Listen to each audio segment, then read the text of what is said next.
Hello everyone, स्वागत है आपका मेरे चैनल में जिसका नाम है साइकोलॉजी बाइट। और हमारे पीवाईक्यू सीरीज में भी आपको स्वागत है। हमारा जो पीवाईक्यू सीरीज चल रहा है, वन बाय वन हम करके यूनिट को कवर कर रहे हैं।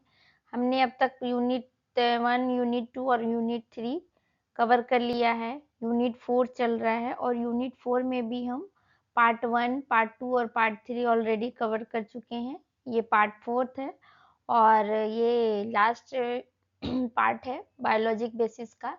इसके बाद जो है आपका बायोलॉजिक बेसिस खत्म हो जाएगा, फिर हम शुरू करेंगे unit 5 and perception learning start करेंगे।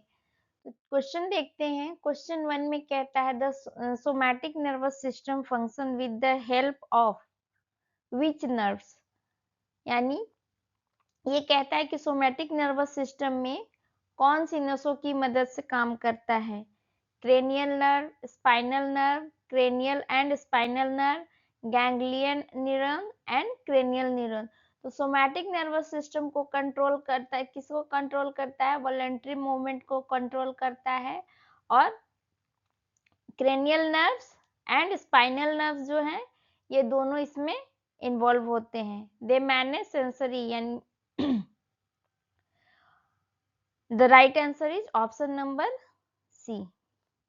अगला क्वेश्चन देखते हैं। Question number 2। क्वेश्चन नंबर 2 में कहता है which component of psychoneuroimmunology system is not affected by ग्लूकोटिकॉइड।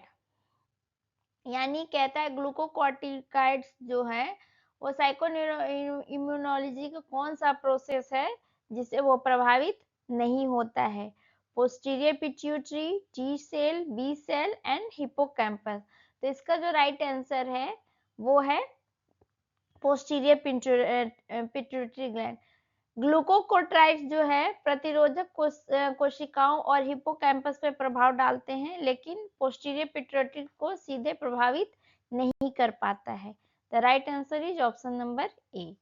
Question number 3 देखते हैं। क्वेश्चन नंबर 3 कहता है which hypothalamic nuclei were considered hunger regulator. यानी कौन से हाइपोथैलेमिक नाभिक भूख जो नियामक माने जाते हैं। यानी किसको कंट्रोल करता है? Supraoptic, ventromedial, medial, lateral and paraventricular. तो इसका जो राइट आंसर है वो option number C. Option number C में क्या है? बी वेंट्रोमीडियल एंड ये डी लैटरल। ओके, कहता है लैटरल जो है वो लैटरल क्षेत्र जो है वो भूख को बढ़ाता है और वेंट्रोमीडियल उस क्षेत्र को रोकता है। वेंट्रोमीडियल क्या है? वो सैटिस्फैक्टरी सेंटर है।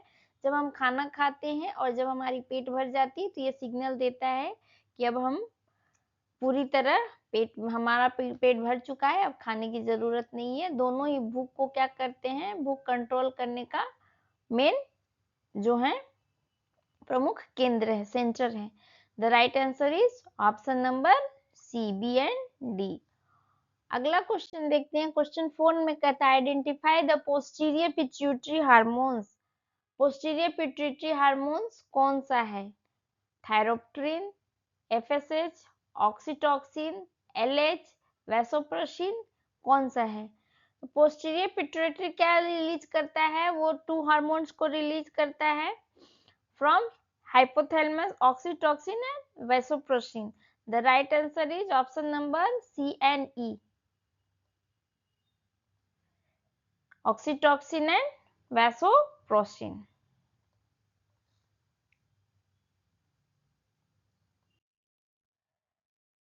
क्वेश्चन नंबर 5 कहता है माइलिन शीथ जो न्यूरॉन का कवरिंग करता है। Myelin sheath which insulated most axon in CNS is produced by. Option A कहता है ओलिगोडेंड्राइट, बी कहता Schwann cell, microglia and astrocyte. तो मैंने आपको लास्ट वीडियो अगर आपने देखा होगा तो उसमें मैंने बताया था कि इसे आप कैसे याद कर सकते हैं। ये सोचो कि हमारे बॉडी में सेंट्रल नर्वस सिस्टम किसका पार्ट है? सेंट्रल नर्वस सिस्टम जो है वो ब्रेन का पार्ट है, brain.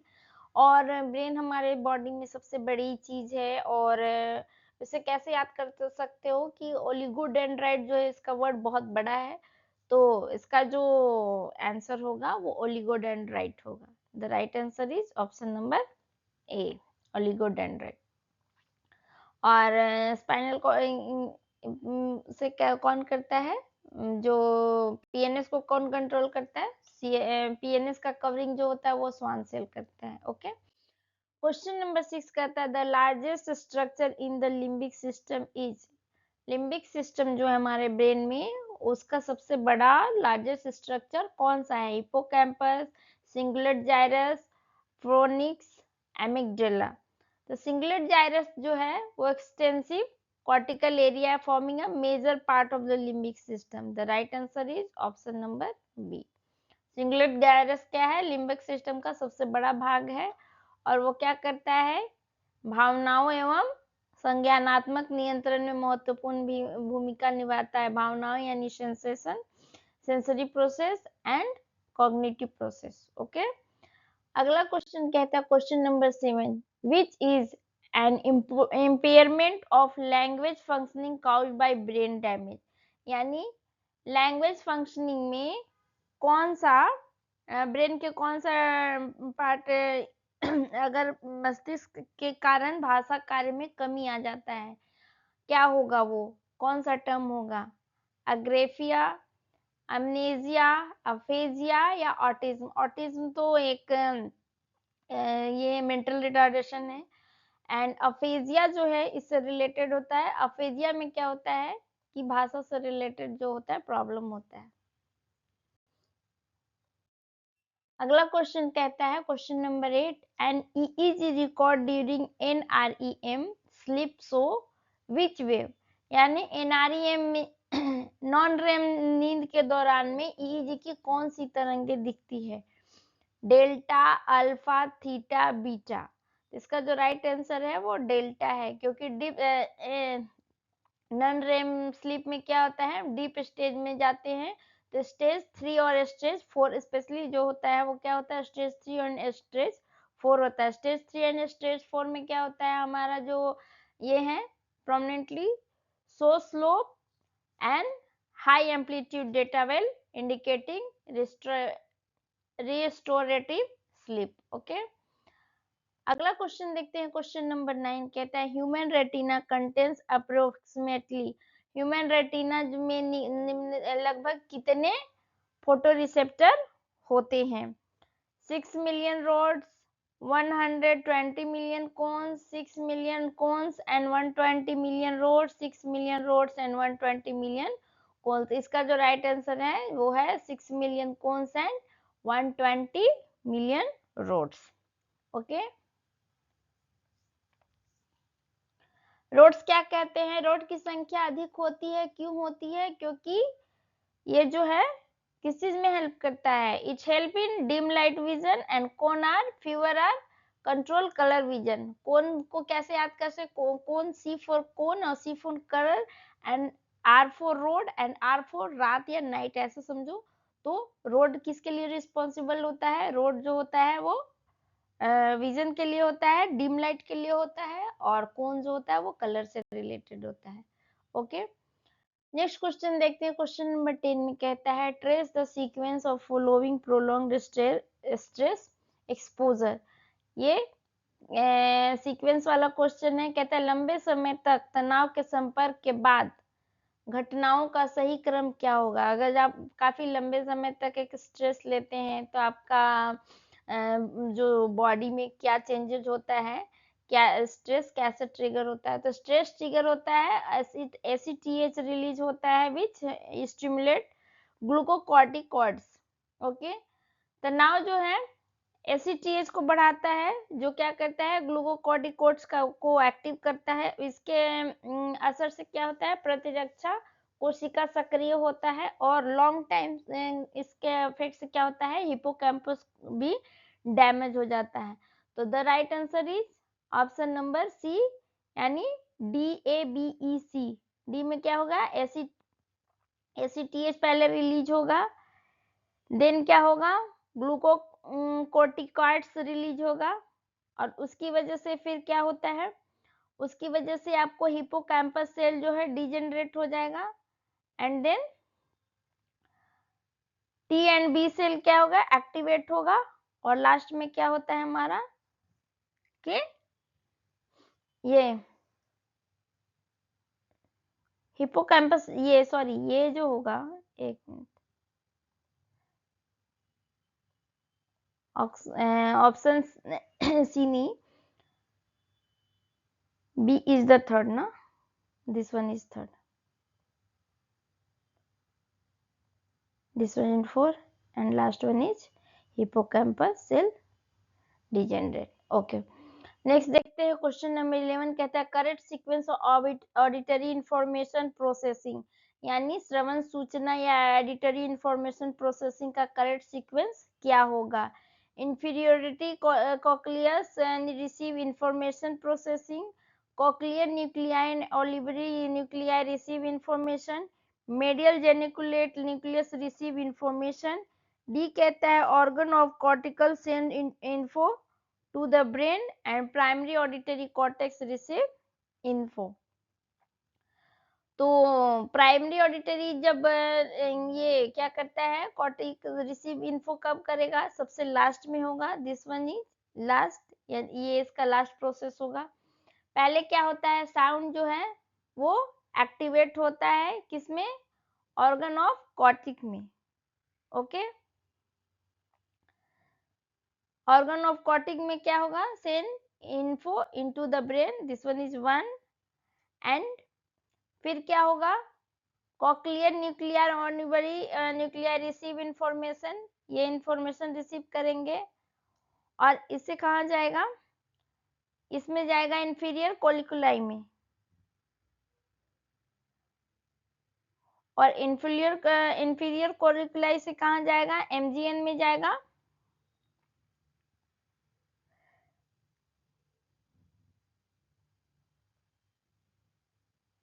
and last one sorry this one is 4 not 3,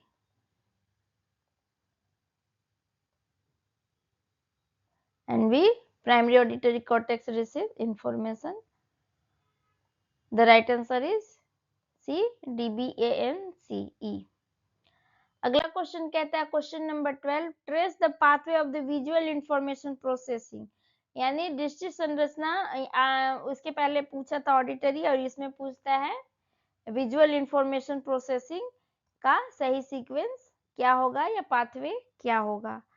तो पहले क्या होता है, विजन कैसे स्टार्ट होता है, vision start with photo receptor cell. तो पहले में फोटो रिसेप्टर इंफॉर्मेशन कहाँ पहुंचेगा, इंफॉर्मेशन जो है stimulus of visual receptor. Okay, फिर क्या होगा, retinal set to lateral geniculate nucleus, उसके बाद क्या होता है, geniculate nucleus send information to striate cortex, और फिर क्या होगा, information reaches to extrastriate cortex, and last one is information reaches to inferior temporal and parietal lobe, the right answer is option number B। अगला question कहता है question number 13, which structure of the limbic system is mostly responsible for controlling the emotional behavior of fear। तो emotion से related क्या होता है, एमिगडेला जो है वो हमारा इमोशन से रिलेटेड है, और फियर भी हमारा इमोशन ही होता है, पार्ट ऑफ इमोशन है। अगला क्वेश्चन देखते हैं क्वेश्चन नंबर 14। क्वेश्चन नंबर 14 में कहता है REM sleep, rapid eye movement sleep is categorized by one of the following condition, PGO wave, alpha wave, flip flop and histamine.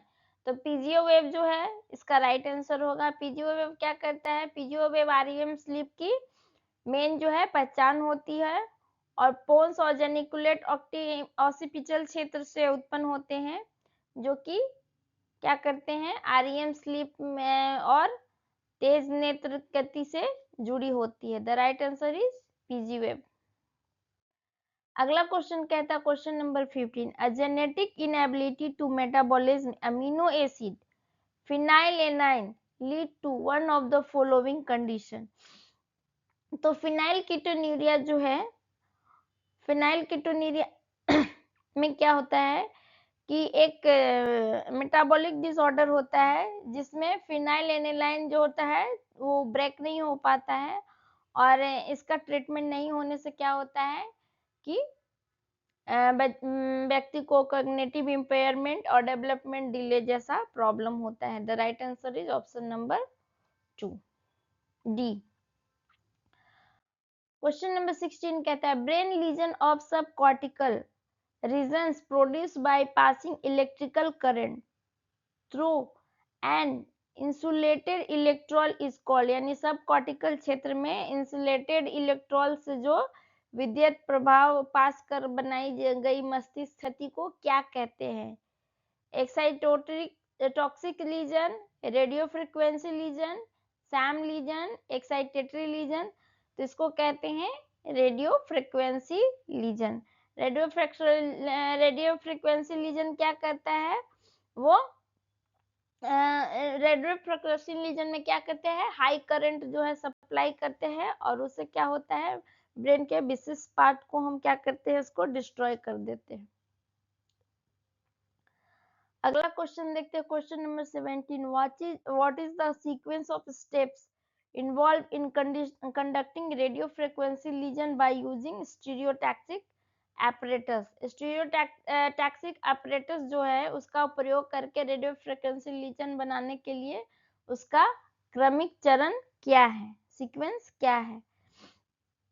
तो पहले क्या करते हैं, फर्स्ट क्या करते हैं, ये जो प्रोसेस है कोई भी चीज किस पे अप्लाई किया जाता है, पहले एनिमल पे अप्लाई किया जाता है। तो पहले क्या करते हैं, first the animal head is fixed, पहले एनिमल को ये उसके हेड को क्या करेंगे, फिक्स करेंगे। The D is 1।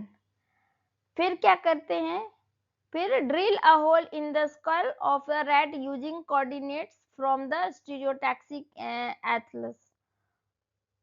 फिर उसको क्या करेंगे, उसके हिसाब से उसके ब्रेन में या उसमें स्कल में होल करेंगे, और देन क्या करते हैं, फिर उसको push an electrode to appropriate depth of the brain till the touches the specific brain area.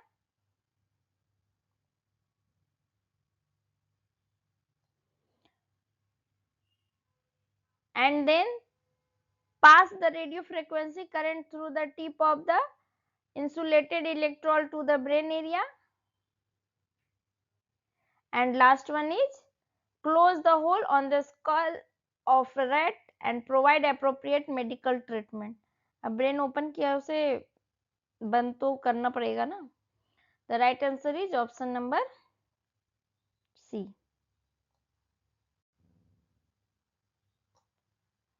अगला क्वेश्चन देखते हैं, क्वेश्चन नंबर 18 कहता है स्टेटमेंट एंड रीजन से, स्टेटमेंट 1 एंड स्टेटमेंट 2। तो कहता है posterior pituitary gland secretes antidiuretic hormone which stimulated kidney to resolve water to prevent dehydration. और स्टेटमेंट 2 क्या कहता है, cortex of adrenal gland help in uterine contraction during child birth and release of milk through mammary gland in female and contraction of sperm duct during ejaculation in male। 1 तो true है, but जो statement 2 है वो false है। Statement 2 false क्यों है, क्योंकि वो इसमें कहता है कि एड्रिनल कॉर्टेक्स जो है वो यूटेराइन कॉन्ट्रैक्शन ऑक्सीटॉक्सिन, उसको एड्रिनल कॉर्टेक्स जो है वो यूट्राइन कॉन्ट्रैक्शन को कंट्रोल नहीं करता है, कौन करता है, ऑक्सीटॉक्सिन करता है। ओके, तो इस हिसाब से जो स्टेटमेंट 1 है वो ट्रू है और स्टेटमेंट 2 सेकंड जो है वो फॉल्स है। क्वेश्चन नंबर 19 कहता है arrange the following in correct sequence of HPA axis response to stress and consequences, यानी तनाव के प्रभाव में एचपीए एक्सिस की क्रिया और उसके परिणाम का सही क्रम क्या होगा, उसको सही सीक्वेंस में लगाना है। तो स्ट्रेस ट्रिगर होता है, कब होता है, स्ट्रेस ट्रिगर इन हाइपोथैलेमिक यानी सीआरएफ में। Okay, release of corticoid releasing factor. Then क्या होता है? Then release adrenal corticotropic hormone. फिर क्या होता है? Adrenal gland gets stimulated. और उसके बाद क्या होता है? उसके बाद फिर आपका हो जाएगा कि release of cortisol, epinephrine and norepinephrine, and then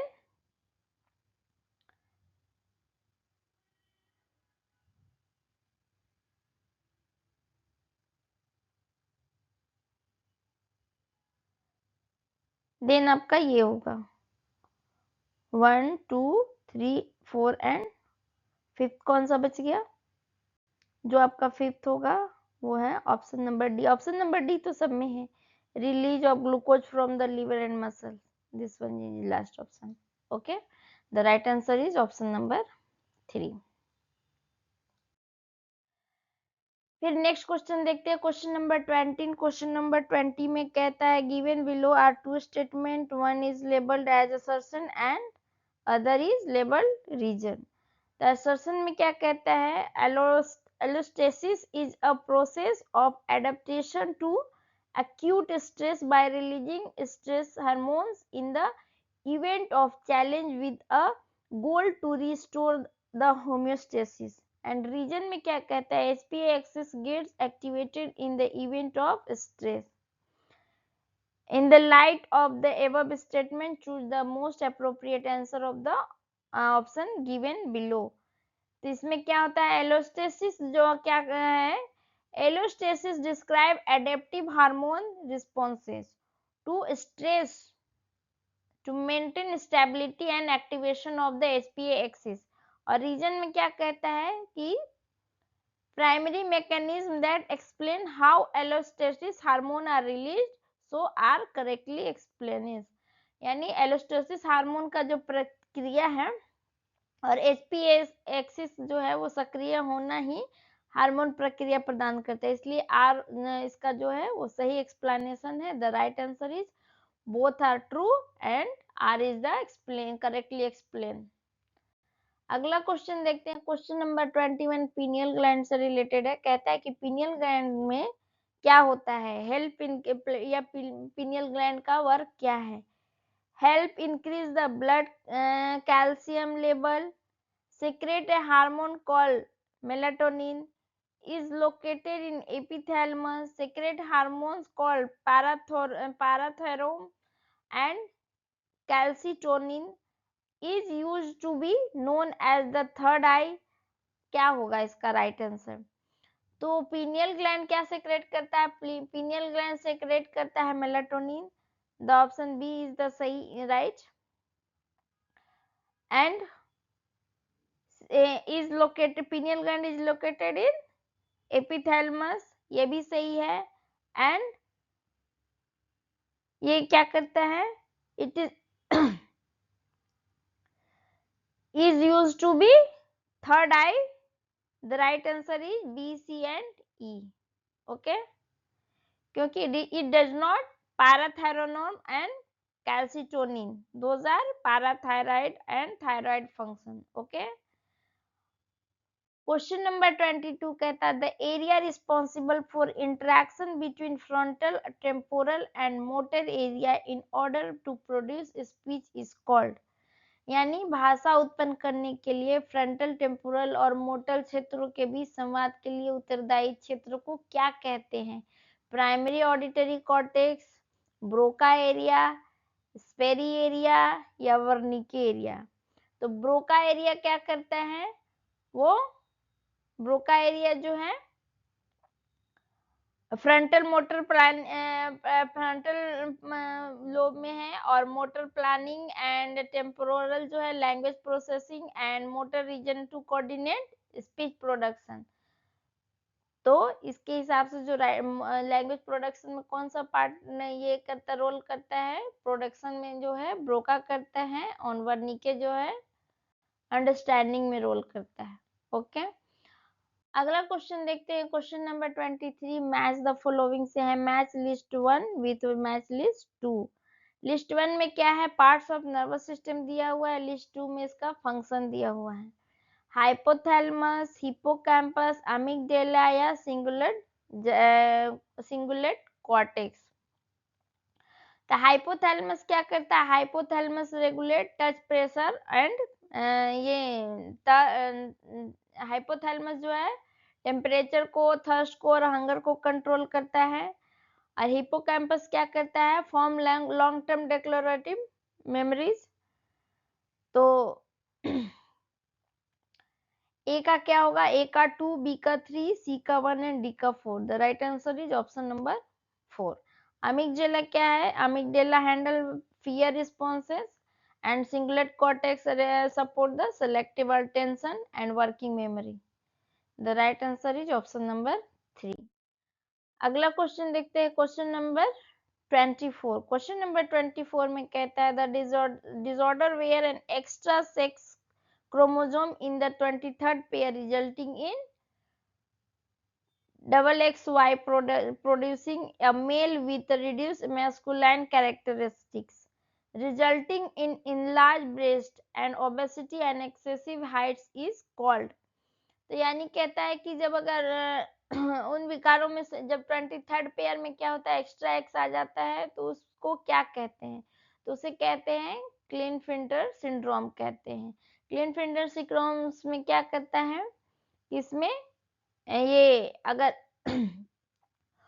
क्लिनफिल्टर syndrome की वजह से क्या करता है, मेल में हो जाता है हार्मोनल इम्बैलेंस हो जाता है, जिसके कारण से उनके क्या होते हैं, ब्रेस्ट इनलार्ज हो जाते हैं और हाइट जो है वो एवरेज से ज्यादा देखा जाता है। ओके, अगला क्वेश्चन देखते हैं, question number 25। Which of the following statement are correct. निम्नलिखित में से कौन सा कथन सही है। Emotionally arousing stimuli have also been to lead the amnesia. Option B क्या कहता है, some cognitive processes must occur before an individual can experience an emotional response to an event। Option C में कहता है repression is a form of motivated forgetting। fMRI and PET scan are invasive scanning technique of studying of the brain। fMRI तो non invasive है, PET scan invasive है, तो D तो बिल्कुल नहीं, गलत होगा। तो इस हिसाब से जो हमारा ऑप्शन बनता है, A is the right, B is the right and C is the right. A B and C is the right. High arousal can impair memory and B में क्या कहता है कि some appraisal cognitive of and precede emotion and repression is motivated forgetting is the बिल्कुल सही बात है। Repression हम क्या करते हैं, हम जानबूझ के किसी चीज को अंदर दबा लेते हैं क्योंकि हम उसे भूलना चाहते हैं। अगला क्वेश्चन देखते हैं, क्वेश्चन नंबर 26 कहता है the function of gamma aminobutyric acid यानी GABA can be describe in term of. GABA को के कार्यों का वर्णन कैसे किया जा सकता है। तो गाबा क्या है, GABA is the brain primary inhibitory neurotransmitter. GABA is a type of neurotransmitter और वो क्या है, इनहिबिटरी ट्रांसमीटर। इनहिबिटरी ट्रांसमीटर क्यों, न्यूरोट्रांसमीटर क्यों है, क्योंकि वो आगे वाले न्यूरॉन को जाकर एक्साइट नहीं करता है। heavily involved in the reducing neural excitatory and promoting sleep and inhibitory excessive motor activity। The right answer is option number 3rd। 27 में कहता है the leading neuroscience theories of intelligence is called यानी बुद्धिमत्ता के मुख्य न्यूरोसाइंस सिद्धांत को क्या कहते हैं। Parieto frontal interpolated theory, frontal occipital integration theory, parieto frontal integration theory या फ्रंटल पैरिटल सिंबॉलिक थ्योरी। तो इसका जो राइट आंसर है वो है पैरिटल फ्रंटल इंटेलिजेंस थ्योरी। क्या होता है, पीफिट सिद्धांत के अनुसार क्या होता है, पैराइटल और फ्रंटल लोब जो हैं क्या करते हैं, समन्वित कार्य बुद्धिमत्ता के नींव है, खासकर तर्क और समाधान में क्या करते हैं, ये हेल्प करते हैं। इंग्लिश में क्या कहता है, the parietal frontal integration theory is a dominant model linking parietal and frontal brain region to intelligence proposing integration across this area and underline the problem solving and reasoning. Okay अगला question देखते हैं। Question number 28 कहता है in the disease called multiple sclerosis. Multiple sclerosis में क्या होता है? Myelin sheath is destroy, myelin sheath is thick, myelin sheath show bump in some places and electrical signal jump. तो माइलिन शीथ क्या कर, myelin sheath जो है multiple cirrhosis क्या है? वो ऑटो इम्यून डिजीज डिसऑर्डर है। उसमें क्या होता है कि इम्यून जो है वो अटैक करता है, सीएनएस माइलिन शीथ को क्या करता है? वो डिस्ट्रॉय कर देता है। The right answer is myelin sheath is destroyed. Okay अगला क्वेश्चन देखते हैं। क्वेश्चन नंबर 29 कहता है activation of the hypothalamic pituitary adrenal यानी HPA axis result in the secretion of. HPA axis की सक्रियता के परिणाम स्वरूप कौन सा सेक्रेशन होता है या स्राव होता है? कॉर्टिजोल, कैटेकोलामाइन, नॉरएपिनेफ्रिन या पेप्सिन। तो एचपीए एक्सिस में क्या होता है? एचपीए एक्सिस में एड्रिनल कॉर्टेक्स को एक्साइटेड करता है और कॉर्टिसोल को जारी करता है। The right answer is option number A. Catecholamine और नॉरएपिनेफ्रिन सिंपैथेटिक सिस्टम से आते हैं, वो एचपीए एक्सिस का पार्ट नहीं है। अगला क्वेश्चन देखते हैं। Question number 30.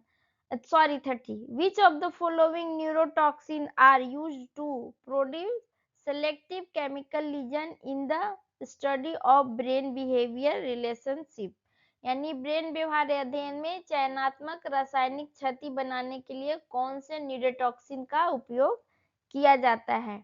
Dopamine storage, kainic acid, deoxyglucose, ibotenic acid and hydroxydopamine.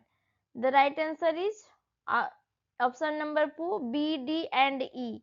Kinetic acid, ibotenic acid and hydrodopamine क्या करता है? वो न्यूरोटॉक्सिन और सेलेक्टिव केमिकल लीजन के लिए क्या होते हैं? उपयोग किए जाते हैं। अगला क्वेश्चन देखते हैं। Question number 31। क्वेश्चन नंबर 31 में कहता है major neural pathway that connect Broca area and Wernicke area is called. Broca और वर्निके एरिया को कौन सा पार्ट जो है वो जोड़ता है या जोड़ने वाले पार्ट को क्या कहते हैं? इंटीरियर कमीसर, आर्टिकुलेट फैसिकुलस, मासा इंटरमीडिया या पोस्टीरियर कमीसर। इसका जो राइट आंसर है आर्टिकुलर फैसिकुलस होता है। आर्टिकुलर फैसिकुलस में क्या होता है? लैंग्वेज का प्रोडक्शन और लैंग्वेज के अंडरस्टैंडिंग को जोड़ता है और भाषा के प्रसंस्करण में अत्यंत आवश्यक होता है, कंप्रीहेंशन में भी एंड वो प्रोडक्शन में भी। The right question number 32। Question number 32 है जो वो मैच द फॉलोइंग से है, match with list 1 to list 2। List 1 में क्या दिया हुआ है? Locus coeruleus, raphe nuclei, substantia nigra, basal forebrain. क्या होगा? तो आपको अगर आप लास्ट वीडियो में देखोगे लोकस कोरिलियस जो है वो किससे रिलेटेड है? वो नॉरएपिनेफ्रिन से। तो ए का जो होगा वो 4 होगा। एंड राफेन न्यूक्लियाई जो है, राफेन न्यूक्लियाई आपको बताया था कि राफेन न्यूक्लियाई में क्या होता है? सेरोटोनिन होता है। सब्सटेंशियल नाइग्रा क्या होता है? सब्सटेंशियल नाइग्रा जो है डोपामिन है। एंड आपको बसल फोर्ग्रेन हो गया वो आपका acetylcholine. The right answer is option number ए का 4, बी का 3, सी का 2 एंड डी का 1। Question number 33 match the following से again list 1 and list 2। Perceptual gyrus, basal ganglia, post central gyrus and cerebellum. तो पोस्ट सेंट्रल जाइरम जो है cortical motor area है, option number 3। Basal ganglia क्या है? सब कॉर्टिकल मोटर एरिया है। बसल, आप इसको ऐसे याद करते हैं, बसल एंड बस, sub cortical motor area. Post central gyrus, post central gyrus किससे रिलेटेड है? सोमैटोसेंसिटिव कॉर्टेक्स से। सीका 4 एंड सेरेबेलम किससे है? Motor structure in hind brain. The right answer is option number 4। Okay, हर क्वेश्चन के साथ इंग्लिश में भी एक्सप्लेनेशन दिया हुआ है, हिंदी में भी दिया हुआ है। अगर आप जिसके साथ कंफर्टेबल हैं आप वो रिवाइज कर सकते हैं।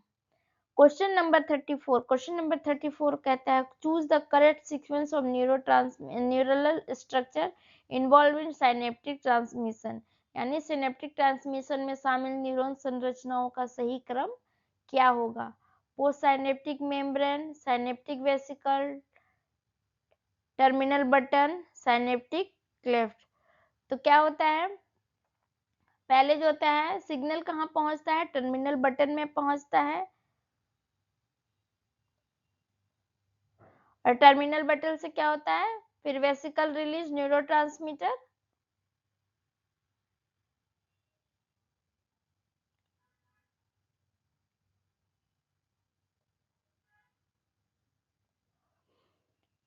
फिर क्या करते हैं, फिर जो है chemical cross synaptic cleft, and last में क्या होता है, जो bind to post synaptic membrane and complete the transmitter. The right answer is option number 4, CBE and D। Question number 35 कहता है which of the following method of physiological psychology are invasive method. Invasive method यानी इन, कुछ चीज आप क्या कर रहे हैं, उसको इंजेक्ट कर रहे हैं। तो इंजेक्ट किस में कहते हैं? लीजन में करते हैं, एंड किस में करते हैं? इकॉग में करते हैं। The right answer is option number A and C. EEG, MEG and MRI जो है वो क्या है? नॉन इन्वेसिव है, हम इसमें कोई भी कटवर्ट नहीं लगाते हैं और ना ही कुछ इंजेक्ट करते हैं। अगला क्वेश्चन देखते हैं, क्वेश्चन नंबर 36 कहता है the anterior pituitary gland secrets what and hormone and posterior pituitary gland secret which hormone. तो एंटीरियर पिट्यूटरी ग्लैंड जो है वो क्या प्रोड्यूस करता है? वो प्रोड्यूस करता है ग्रोथ हार्मोन को, जो कि क्या है? सोमैटोट्रोपिक। जबकि पोस्टीरियर पिट्यूटरी ग्लैंड किसको करता है? ADH यानी anti diuretic vasopressin. The right answer is option number 3, somatotropic and vasopressin. Question number 37 कहता है if a severe ear infection damage the bone of the middle ear one may develop which hearing impairment. यदि कान के बीच की जो हड्डी है उसमें डैमेज हो जाता है तो किस प्रकार का श्रवण विकृति उत्पन्न होगा? स्टिमुलेशन, नर्व, ब्रेन पाथवे या कंडक्शन। तो जब मिडिल ईयर का जो हड्डियां है वो डैमेज हो जाता है तो उसमें क्या होता है? कंडक्शन, हियरिंग लॉस हो जाता है। The right answer is option number 4। Question number 38 an organism observable trait are referred to as genotype, dominant trait, recessive traits and phenotype. तो ऑब्जर्वल ट्रेट किस में हम देख सकते हैं? अब हम क्या जीन को देख सकते हैं? नहीं देख सकते हैं। हाँ, फेनोटाइप को देख सकते हैं। The right answer is option number 4। The Bansal ganglia structure dominate the entire motor function. तो कहता है कि बेसल गैंग्लिया संरचना इनके संपूर्ण मोटर कार्यों पर हावी होता है। Elephant, human, bird, reptile.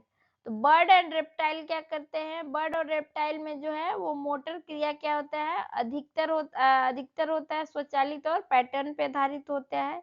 इसलिए इसका जो मेन जो है वो बेसल गैंग्लिया क्या होता है, कंट्रोल करता है।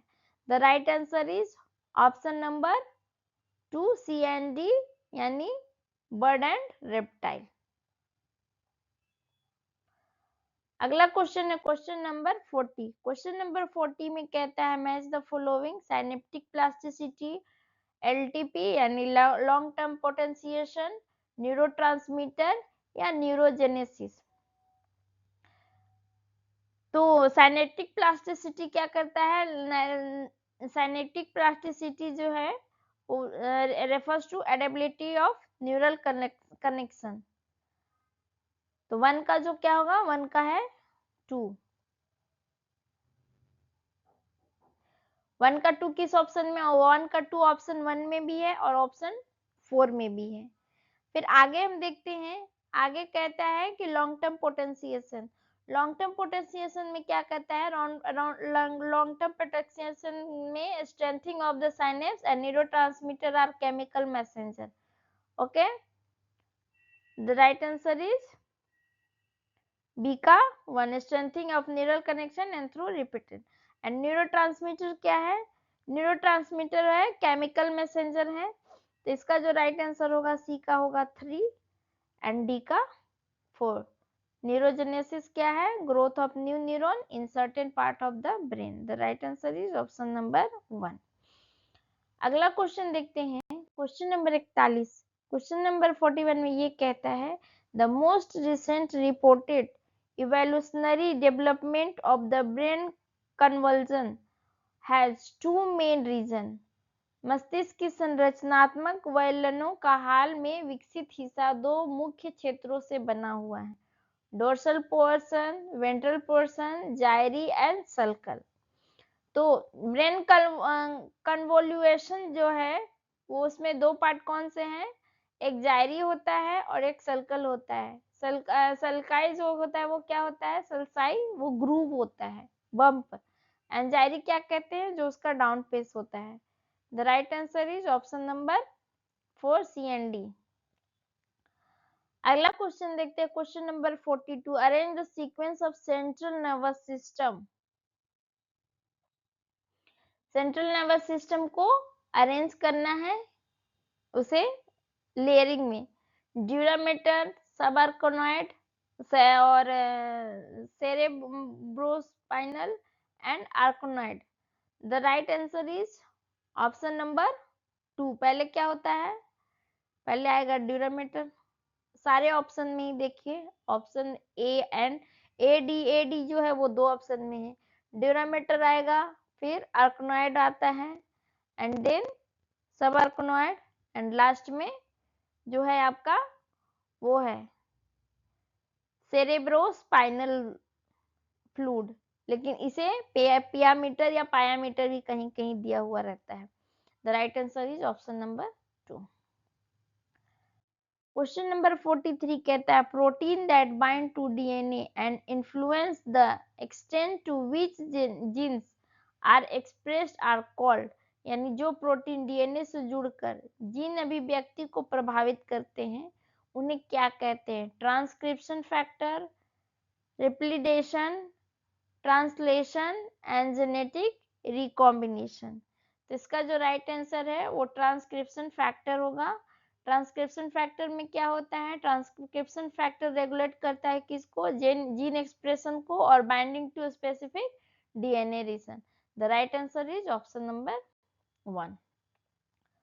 क्वेश्चन नंबर 44 कहता है question number 44 the inner most meninx which adhere to the surface of CNS. CNS का जो इनर मोस्ट है वो क्या है, देखिए इसमें उसी पार्ट को दिया हुआ है, ड्यूरामीटर, आर्कनॉइड, सब आर्कनॉइड, पायामीटर, उसमें कुछ और दिया हुआ था। Okay, the right answer is option 4। आप इसे कैसे याद करते हैं, पायामीटर है या पियामीटर वॉट, आप इसे कह सकते हैं पियामीटर, यानी पिया जो होता है वो हमारे दिल के करीब होता है, just for fun. Okay, the right answer is option number 4।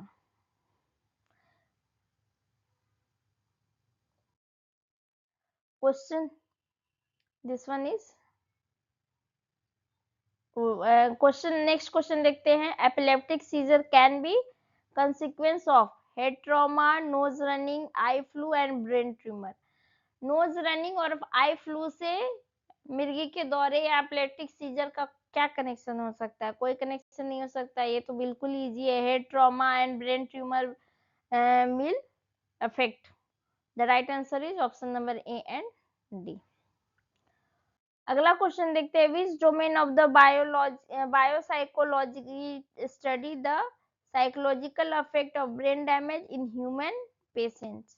यानी बायोसाइकोलॉजी का वह क्षेत्र जो मानव रोगियों में मस्तिष्क क्षति के मनोवैज्ञानिक प्रभावों का अध्ययन करता है। Physiological psychology, cognitive psychology, neuropsychology and psychophysiology.